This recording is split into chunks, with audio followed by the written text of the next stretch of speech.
honourable members of the Parliament of Australia, my fellow compatriots in Australia, I'm pleased to meet you all. This conference is held to mark the 38th anniversary of the massacre of political prisoners in Iran.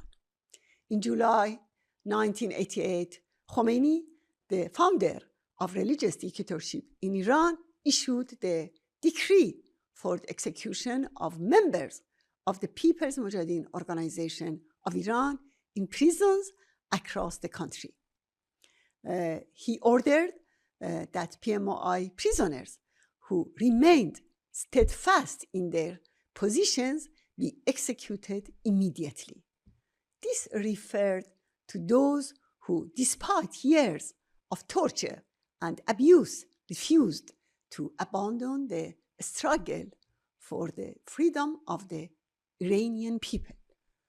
Subsequently, 30,000 people, 90% of whom were members of the PMOI, were hanged.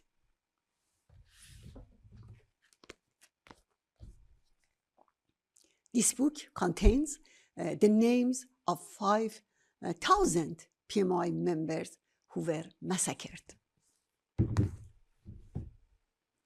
Why did the regime commit this horrible crime? Because it saw and still sees the PMOI as the main threat to its existence, because it was afraid of being overthrown, and this is a fear that continues to this day. Throughout the past 38 years, the regime has maintained the pattern of the 1988 massacre.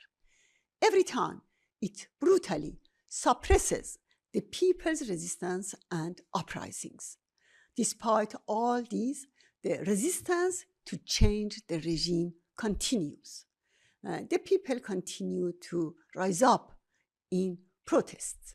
The resistance units, which are part of the organized PMOI network in Iranian cities, carried out 200 anti-repression operations across Iran's provinces in the past months. In recent months, 9 members of the PMOI have been executed.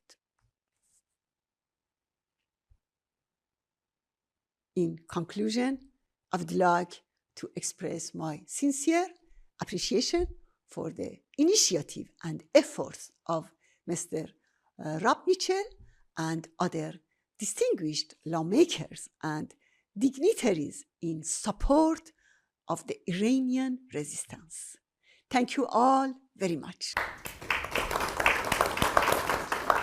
We stand, as we say, we stand in solidarity with the brave people of Iran for their struggle against oppression, and we express our solidarity with all of our Australian Iranian communities. For decades, the regime has been a destabilising force through ballistic missile and nuclear programs, support for armed proxies and brutal acts of violence and intimidation, both in Iran but also around the world. We have, with the international community, called for the regime to uphold human rights and the fundamental freedoms of Iran's citizens. Instead, the regime has continued a brutal crackdown, killing thousands of its own citizens. The international community has been very clear with the regime that they can never be allowed to develop nuclear weapons, and we acknowledge the impact of the current conflict.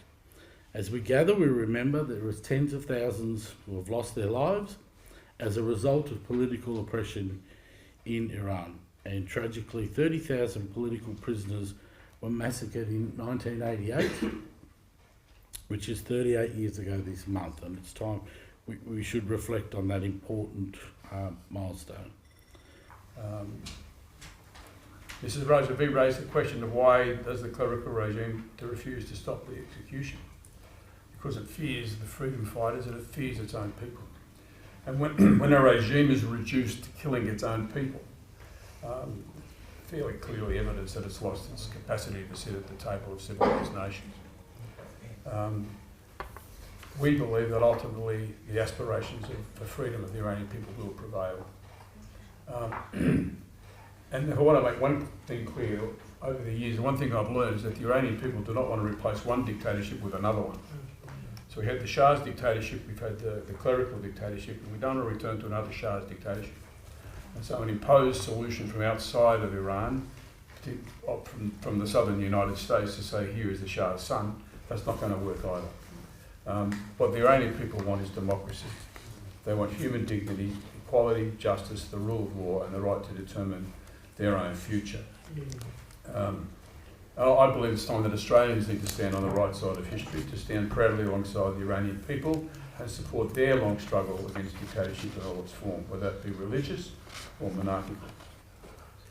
In 2022, I first participated in solidarity in events in my home state of Queensland with the Iranian Queensland diaspora following the murder of Gina Masih Amini.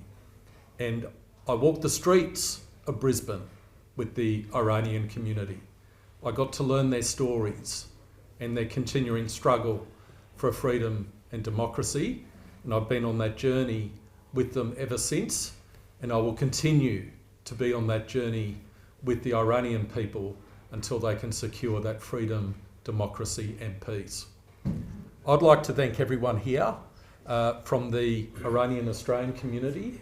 I acknowledge your efforts, your inspirational efforts to bring to light the human rights abuses which are ongoing in Iran, your ongoing inspirational efforts to secure freedom of democracy, and I also acknowledge your loss.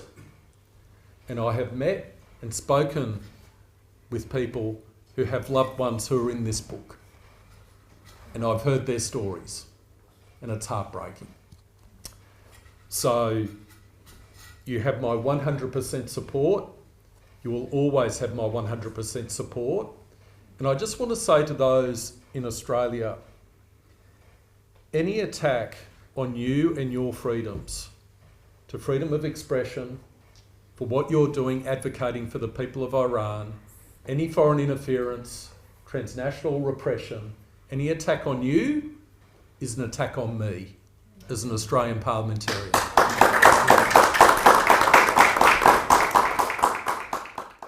For decades, Iranian women have faced systematic discrimination while standing at the forefront of the struggle for freedom.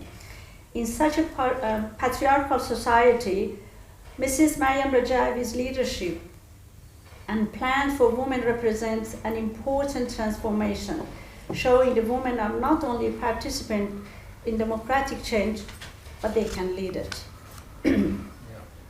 Ladies and gentlemen, in medicine, prevention is better than treatment.